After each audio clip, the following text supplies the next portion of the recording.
Hello, welcome to Jessie at Home. This is the third and last video in the series of 3 videos that show you how to make this ornament throw. In this video we are going to discuss how to turn all those little strips we made into the blanket. So we started off and we first learned how to make these individual ornaments. We then made the ornaments into strips. And we then took those strips and joined in, and now what we're doing is we're taking those strips and we're going to join them together to make this blanket. Now this little blanket I've been showing you the whole time, it's actually a bit of a cheat. You see here is strip A, and I haven't even finished off the edge because that's part of the finishing, but here is strip A, strip B, C, D, that's as far as I've gotten.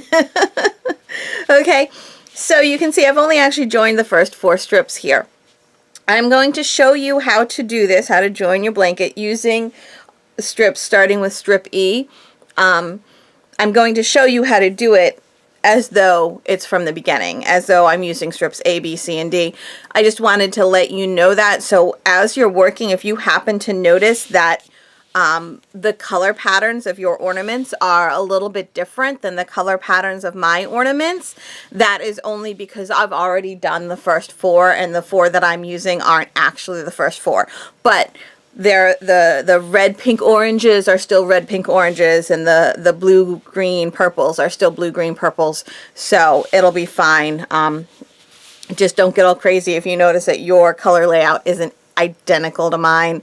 It's because I'm not actually using strips A, B, C, and D. I'm just going to call them that so that you can follow along using your strips A, B, C, and D. Okay, so let's get this bit out of the way. The first thing the pattern says to do is to lay out all of your strips. And let me just kind of explain to you how to do that. It refers to laying out the strips so that the end of the strip with ornament 1 is in one direction and the end of the strip with ornament 7 is in the other direction. I just want to make sure you understand that, what 1 and 7 are. Strip 1, ornament 1 in the strip is next to the end of the strip that has all the tails. Then there's the other end of the strip that has this pretty turn, and that's ornament 7. So this is 1 and this is 7. And really the important thing here is that what you're looking to do is you take strip A and you lay it down and you have your tails which are next to ornament 1 over here, and then you take strip B and you lay it next to that one, and you want ornament 7 or the finished turn at the end this time. So you're flipping them around. Here's the end with the tail, here's the end with the pretty turn. Okay, now let me grab the next one. Here's an end with a tail, it goes over here, and the next one, here's an end with a pretty turn that would go up here. Okay, so that's how you lay them out. Now you don't actually have to lay them all out. I put that in the directions because it may help those of you who are more visual, but you don't actually need to do that. If you just want to stack them up in order, that's perfectly fine too. Just, you know, put them out on your table or whatever workspace, or just even make them one at a time and join them as you go. You join them as you get each one made. Whatever works for you is fine. That's just kind of my suggested way to do it. So the actual joining part is what we're going to talk about now. We have our strip A, and you are working with strip A so that your tails are over here. See, we're working with the tail end, and we're working with the front side facing us, the top or right side facing up. It's very easy to see the right sides on these because they have this pretty little ridge here, and then the back side is definitely the back side versus the front. You can see that clearly. Okay, so to begin, you just need to get your slip knot on your hook, right? And then we are going to single crochet in the back loop only of our first 14 stitches. So we're starting right over here where all these tails come out, and we're going to place a single crochet in the back loop only of 14 stitches. All right, I'll put my hand behind here since my background is white and my yarn is white. So back loop only. So we're not going through both, we're going through the back only, and we're going to place 14 single crochet. 1, 2, 3, and I'm just going in the back loop every single time. 4, 13, and 14. Okay, so we have single crocheted in the back loop only of the first 14 stitches here. Now this is where we start our join. We grab our next piece. And since this is the tail end, that means our next piece is going to join with the finished end.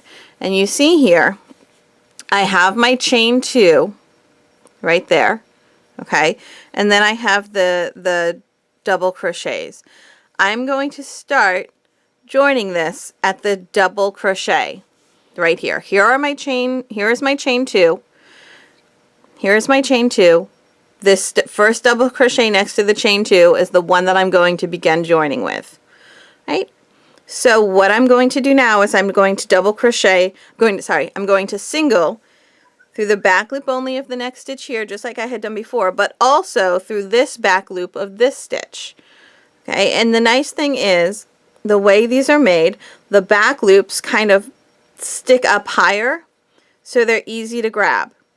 Okay, you can see them. They're kind of sticking out here saying, yes, I'm the one you want to use. All right, so we're going to insert our hook through the back loop of this next stitch here, and then also through the back loop of this next stitch here, and then make our single crochet. Okay, and now we're going to continue, and you can kind of sandwich your pieces together. And remember how I pointed out that these stick up?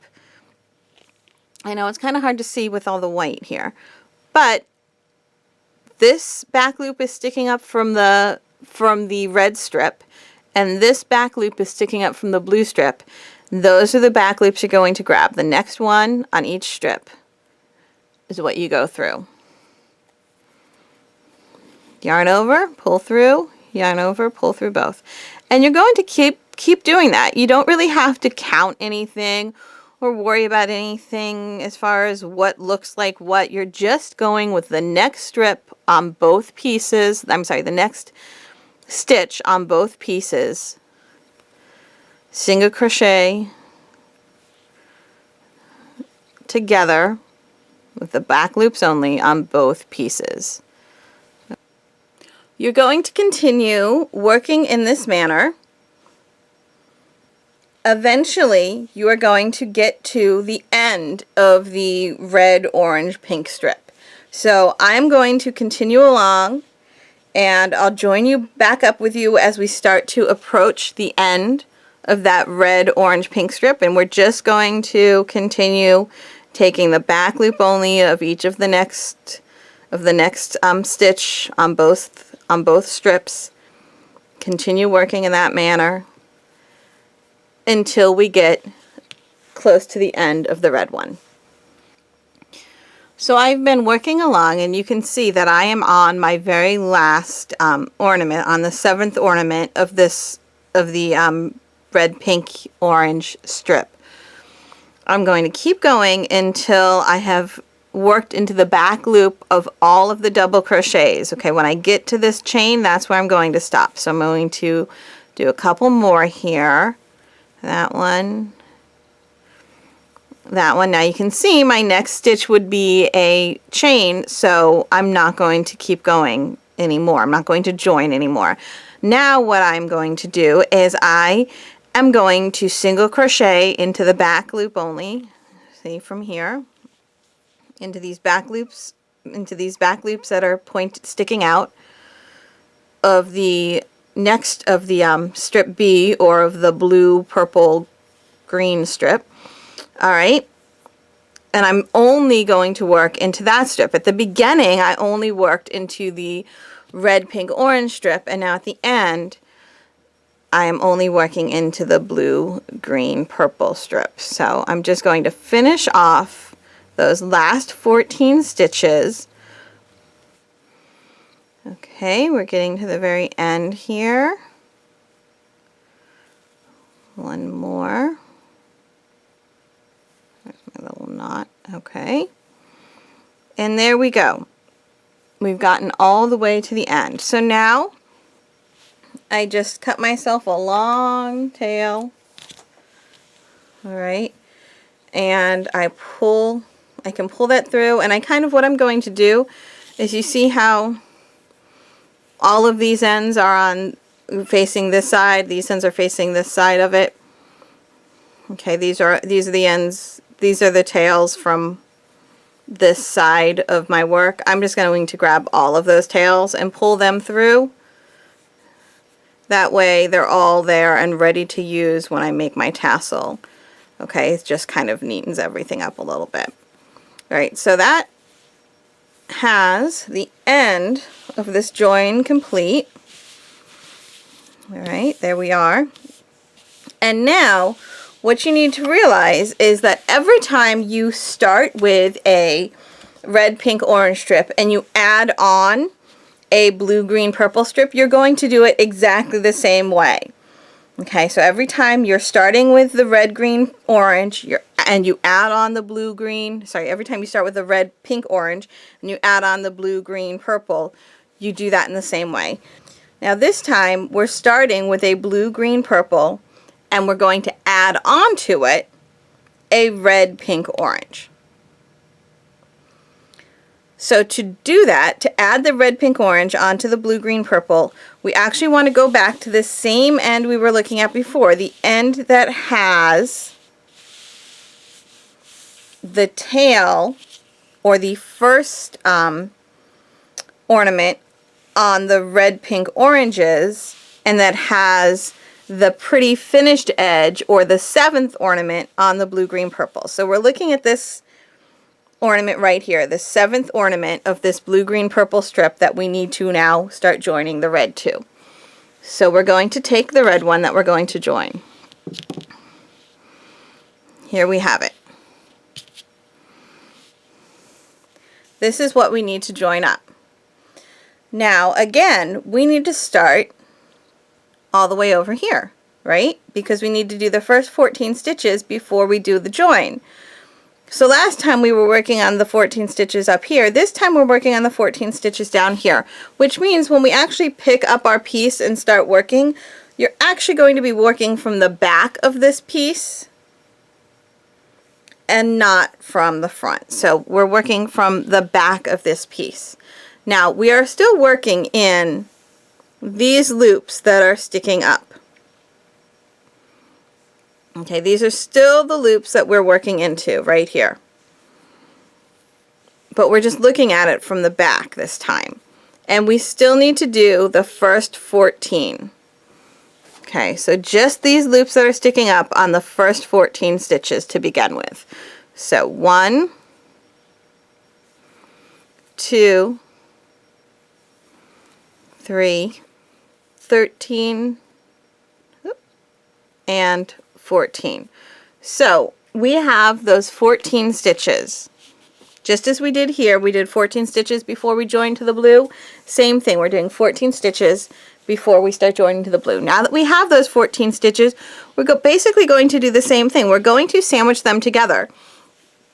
Only this time we'll be going into the blue piece first before we go into the pink-red piece. So we have this chain 2. And again, we're ignoring it. We're going to start working with this double crochet.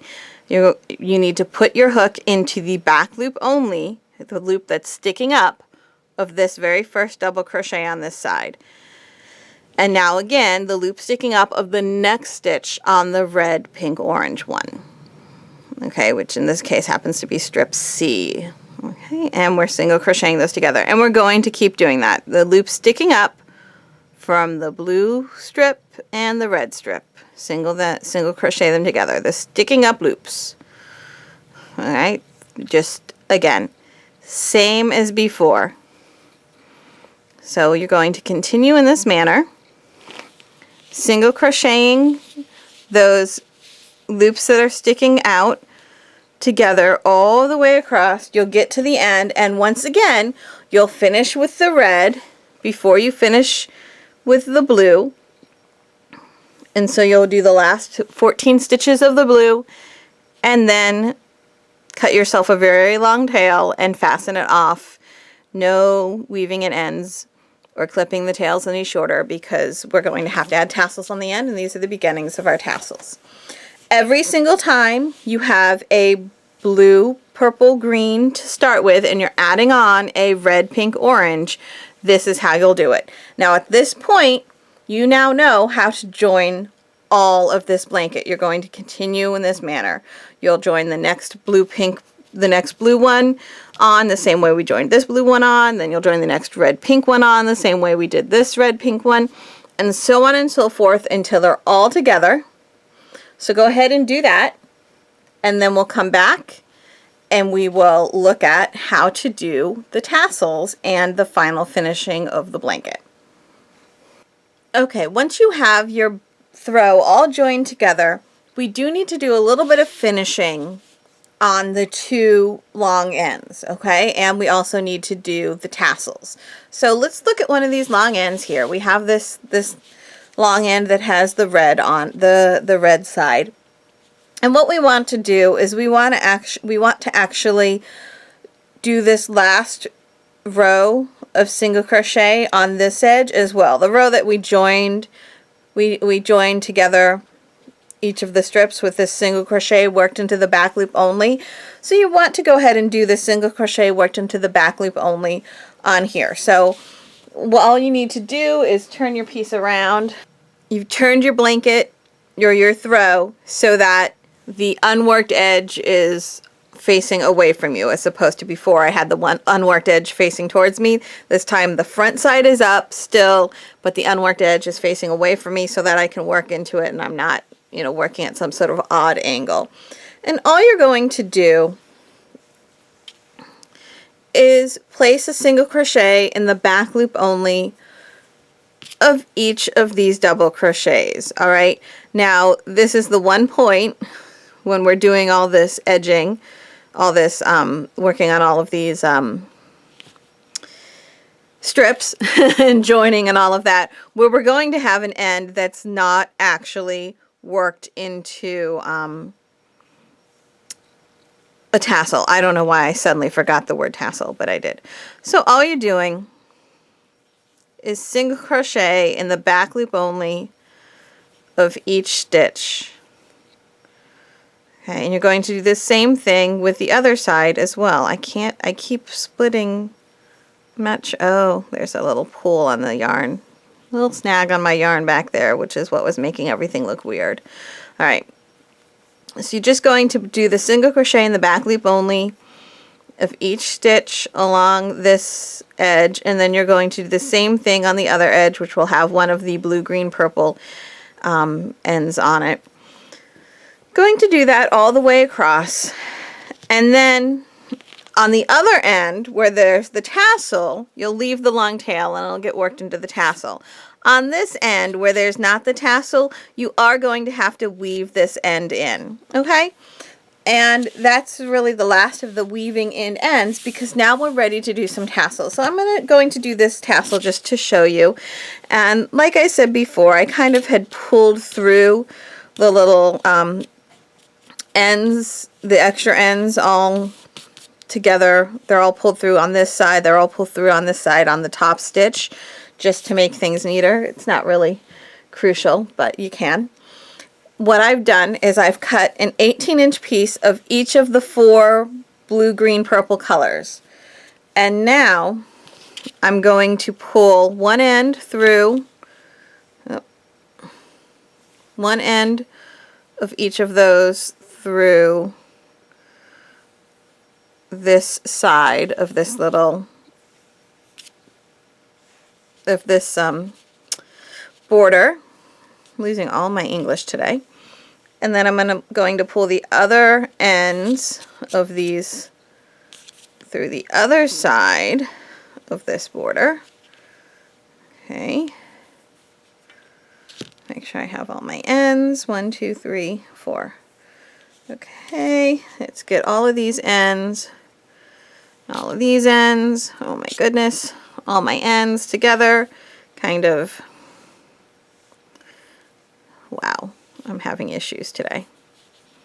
Okay, and try to get it even, and then pull all the white ends that you still have as well through. Alright, now we have all of these ends together here. And all you need to do is tie yourself a nice overhand knot. Okay. And sometimes you need to kind of go through and pull some of the individual. I tend to be really paranoid, and I just give each little end a tug. There we go. Because sometimes things just don't quite tighten up as well as I would like them to when I'm working with that many strands. So do that. Then we've got this nice overhand knot leading into this tassel. And then it's just a matter of deciding how long you want your tassels to be. You see this tassel, obviously the longest it can be is right here because that's where my shortest piece is. And this is why it's so important that you make sure that all of your ends are nice and long, because you don't want to end up with a really short tassel if that's not what you wanted. What you do want to do though is measure the length of your tassel. And I think I'm going to make my tassels, I think I'm going to make them 4 inches from, or maybe I'll make them 4.5. So it's kind of, the knot takes up a 1/2 inch. You can see between 4 and 4.5 inches is where the knot is. And then here is the remainder of my tassel. And apparently my scissors are elsewhere. So if I had my scissors here though, I would just clip this right here. And that would be my tassel. And you're going to do that with every, at the tassel end of every strip. Obviously the tassel end is the end with all the tails. This is not a tassel end. So on this side of your throw, all of your tassels will be blue, green, purple. And on the other side of your throw, all of your tassels will be red, green, orange, red, pink, orange. All right, there you have it. Once you've completed that, your throw will be completely done. I hope you've enjoyed this pattern, and thank you for watching.